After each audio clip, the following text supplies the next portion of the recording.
우리가 주중에 에스겔을 묵상하고 있는데요. 다니엘을 좀 보고자 한 이유는 일단은 이 말씀이 제 마음에 계속 남았기 때문입니다. 그래서 이것을 꼭 여러분과 나누고 싶었습니다. 또 하나 이 다니엘의 말씀은 에스겔의 상황과도 매우 밀접하게 연결되어 있어서 오늘날 에스겔과 다니엘과 같은 상황에 있는 우리, 마치 에스겔과 다니엘이 본국을 떠나 포로에 잡혀 있는 것처럼 우리도 지금 아직 집에 들어가지 본향에 도착하지 못한 자로 이 세상에 살고 있는 자로서 에스겔과 더불어 이 다니엘 말씀을 받을 필요가 있겠다, 그런 생각을 했습니다. 에스겔을 보면은 다양한 환상들과 다양한 이미지들이 나와서 우리를 당혹하게 합니다. 그런데 오늘 본문의 다니엘 7장도 마찬가지죠. 내 짐승도 그렇고요. 더 옛적부터 계신 이에 대한 표현도 그렇고 앞으로 일어날 일들을 보여주는 이 모든 이미지들이 그러합니다. 이것은 종말, 즉 마지막을 생각하게 하는 것입니다. 우리가 이 다니엘 7장의 어떤 예언들을 해석할 때 중요한 것은 하나하나 아주 세부적으로 너무 들어간 나머지 숲을 잃어버리면 안 된다는 것입니다. 또 이것은 이것이다. 이 작은 뿔은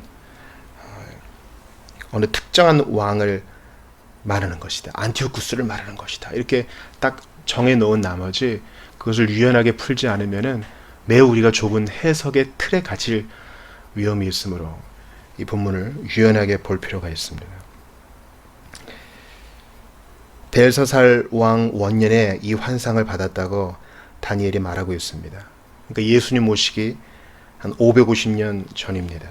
BC 553년 혹은 550년의 일입니다. 그러니까 지금으로부터 2500년 전의 일이죠.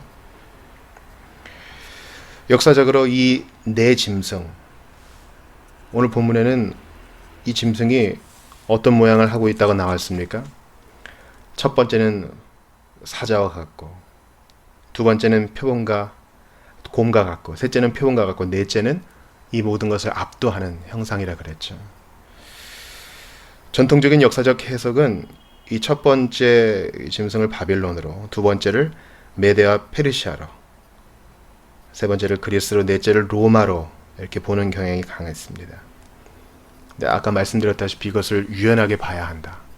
즉 세상 나라는 사자의 모양으로, 곰의 모양으로, 표범의 모양으로 자기 이기심을 채우고 포악하고 신자를 핍박하지만 그보다 더한 핍박이 있을 것이다. 로마와 같은 이 뿔과 같은 권세가 신자들을 위협할 것이다라는 이 경고, 이 예언을 우리가 분명히 직시해야 할 것입니다.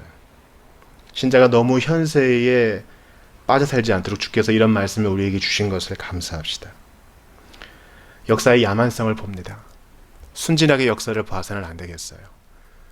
푸르고 푸른 그리스도의 계절이 올 것이다. 너무 확신한 나머지 이 역사의 야만성, 제국의 포악성, 만물을 너무나 좋아한 나머지 사람의 생명을 우습게 여기고 교회까지도 신자까지도 핍박하는 일들이 있었던 것을 우리는 지난 역사를 통해 알 수 있습니다. 사자, 곰과 표범, 그보다 더한 뿔이 달린 그 짐승, 그 뿔에 눈이 있고 입이 있어 말을 하고 본다 그러니 얼마나 기괴합니까? 근데 여러분 구절을 한번 보셔요. 성경이 없으신 분들은 한번 들어보십시오. 내가 보니 왕자가 놓이고 옛적부터 항상 계신 이가 좌정하셨는데 그의 옷은 희기가 눈 같고 그의 머리털은 깨끗한 양의 털 같고 그의 보좌는 불꽃이요 그의 바퀴는 타오르는 불이며. 이 옛적부터 계신 이는 22절에도 나옵니다. 옛적부터 항상 계신 이가 와서 지극히 높으신 이의 성도들을 위하여 원한을 풀어주셨고 때가 이름에 성도들이 나라를 얻었더라.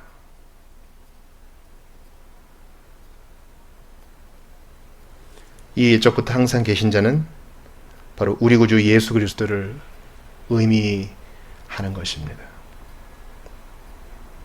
13절에 바로 그분이 또 나오죠. 내가 또 밤 환상 중에 보니 인자 같은 이가 하늘 구름을 타고 와서 옛적부터 항상 계신 이에게 나아가 그 앞으로 인도되매 그에게 권세와 영광과 나라를 주어 모든 백성과 나라들과 다른 언어를 말하는 모든 자들이 그를 섬기게 하였으니 그의 권세는 소멸되지 아니하는 영원한 권세요 그의 나라는 멸망하지 아니할 것이니라. 하늘 구름을 타고 오실 분 예수 그리스도. 예수님이 재판 받으실 때 그랬죠. 인자가 하늘 구름을 타고 와서 세상을 심판할 것을 네가 보게 될 것이다. 우리 주님이셔요. 그러니까 저는 본문이 의도하는 바가 있다고 봐요. 사자 무섭지? 곰도 무서울 거야. 표범을 네가 맞닥뜨리면 벌벌 떨걸? 근데 그보다 더 큰 짐승이 있다 그래. 무섭지?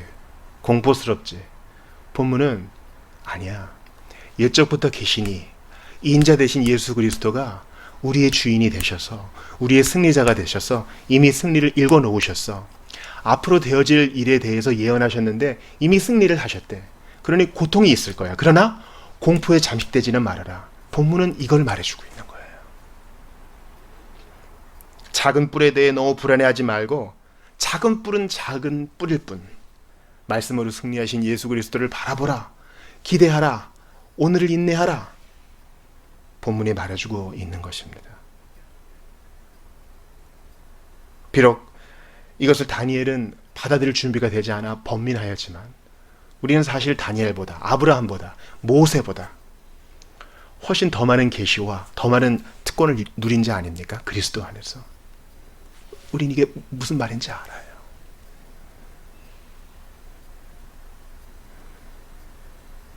내 짐승은 소용돌이 치는 바다에서 나옵니다. 그러나 오늘 본문의 옛적부터 계신 이는 구름 속에 오십니다. 그 출애굽의 현장, 그 구름 기둥 가운데 함께 하신 분, 십계명을 주실 때도 또한 변화산상에서 임대하실 때도 우리 주님은 구름 가운데 계셨죠. 우리 주님은 분명히 말씀하십니다. 내가 십자가를 졌으니 그래서 너를 샀으니 내 뒤를 따라오는 너도 고통이 있을 것이다. 오늘 본문 25절 보세요. 그가 장차 지극히 높으신 이를 말로 대적하며 또 지극히 높으신 이의 성들을 괴롭게 할 것이며 우리 얘기예요. 그가 또 떼어법을 고치고자 할 것이며 이 제국적인 국가적인 힘으로요. 성도들은 그의 손에 붙임바되어 그 악한 자의 손에 열불에 붙임바되어서 한 때와 두 때와 반 때를 지느리라. 이스라엘의 포로기는 70년이었죠. 이 일해가 무엇인지 우린 모르지만 이 한 때와 두 때와 반 때는 그 절반, 즉 금방 지나갈 것이다. 꽉 차지 않을 것이다. 제한적이고 상대적으로 짧은 기간 동안 고통을 당할 것이지만 그러나 끝까지 이기는 자는 구원을 받으리라. 내가 너와 함께 하리라. 주님 말씀하십니다. 저는요, 교역자된 인간적인 면으로서는요, 이 목구멍까지 고통이 없을 것입니다. 다 잘 될 겁니다. 해피엔딩으로 끝날 것입니다. 역전이 일어나서 대박을 치게 될 것입니다. 이렇게 말하고 싶어요. 그러나 우리 하나님의 방법은 그것이 아니라 고통이 있더라도 우리는 고통 속에 더욱 정화되고 고통 속에 더욱 주님을 바라보게 되고 고통 속에 더욱 연단되고 고통 속에 더욱 그리스도를 닮아가게 될 것이니 한 때와 두 때와 반 때 주님이 정하신 때가 이르면 이 고통을 넘어서 더욱더 주님의 인정을 받고 더욱더 하나님께 쓰임받게 되며 더욱더 확신 가운데 거하게 될 것이라고 주님 말씀하십니다. 옛적부터 항상 계시니 그분이 나의 목자가 되셔서 예수님은 나의 주님이 되셔서 오늘도 우리를 지키십니다. 다니엘은 지금 BC 553년 즉 주전 6세기에서 주전 2세기의 상황 400년 후의 일들을 한 3, 400년 후의 일들을 지금 예언받고 있어요. 지금 다니엘이. 우리도 마찬가지입니다. 말씀 속에서 앞으로 되어질 일을 볼 때 준비할 수 있죠. 아, 예수 고난 받으셨으니 우리도 공연히 미움 당하겠구나. 신자라는 이유 때문에 핍박 당하겠구나. 여러분 이거 가르치지 않으면 참된 제자 훈련 아닙니다. 세상에서는 너희가 환난을 당하나 담대하라. 내가 세상을 이기었노라. 이게 예수님의 메시지예요. 그러나 걱정하지 마세요. 그 고통이 사자 같고 곰 같고 표범 같고 뿔이 달린 짐승 같다 할지라도 우리 구주 예수님이 그것을 말로 없애시고 말씀으로 없애시고 우리를 동참시키십니다.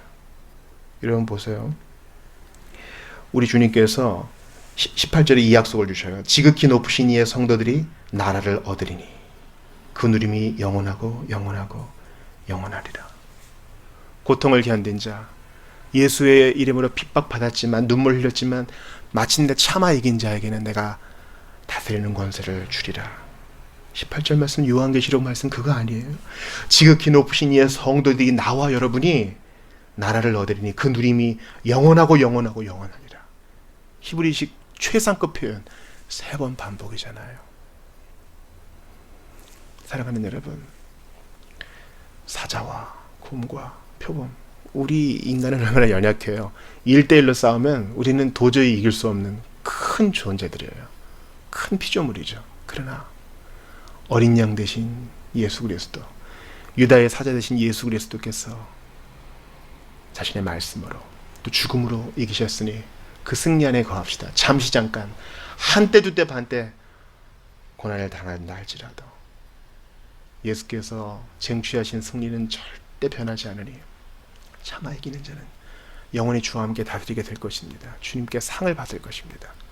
믿음으로 인내하며 소망 잃지 않는, 십자가 바라보며 끝까지 마음 지키는 여러분들 다 되시기를 바랍니다. 기도하십시다. 하나님 감사합니다. 저희에게 다니엘 7장 말씀 주시니 감사합니다. 그저 바쁘게만 살다가 현재에 닥친 일만 하다가 앞날을 바라보지 못하는 오류에 빠지고 무지함에 빠지는 저희를 깨워주셔서 감사합니다. 앞으로 되어질 일, 온전한 영광과 승리의 날 오기 전에 잠시 잠깐 핍박과 고통, 사자와 곰과 표범과 뿔 달린 짐승과 같은 고통이 있을지라도 옛적부터 항상 계시니 인자 되신 예수 그리스도가 계시니 두려워하지 않겠습니다. 공포 때문에 믿음까지 팔아먹지 않겠습니다. 마음 잘 지키게 하시고 끝까지 인내하게 하시며 끝까지 견디는 자는 주님과 함께 다스리는 권세를 주신다 하셨으니 상을 준다 하셨으니 십자가에 달리사 억울한 재판 중에서도 입을 열지 않으시고 묵묵히 참아 이기신 예수님, 나를 생각하시며 끝까지 십자가의 고통을 참아내신 예수님을 생각하며 우리도 내 몫에 대인 십자가 지고 앞으로 전진하게만 하시옵소서.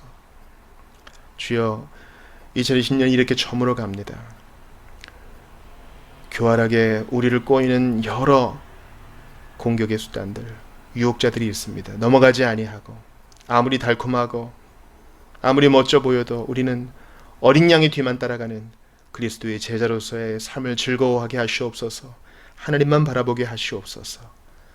마침내 승리하게 하실, 이미 승리하신, 십자가로 승리하신 우리 주님 찬양합니다. 오늘 금요일 오후를 보내는, 밤을 보내는 지체들과 함께 하시고 마음을 잘 지켜 고요히 보내게 하옵소서. 감사하게 하옵소서. 찬양하게 하옵소서. 말씀과 함께 위로를 더불어 주시는 주님을 찬양합니다. 사랑합니다. 우리 구주 예수님 이름으로 기도하옵나이다. 아멘.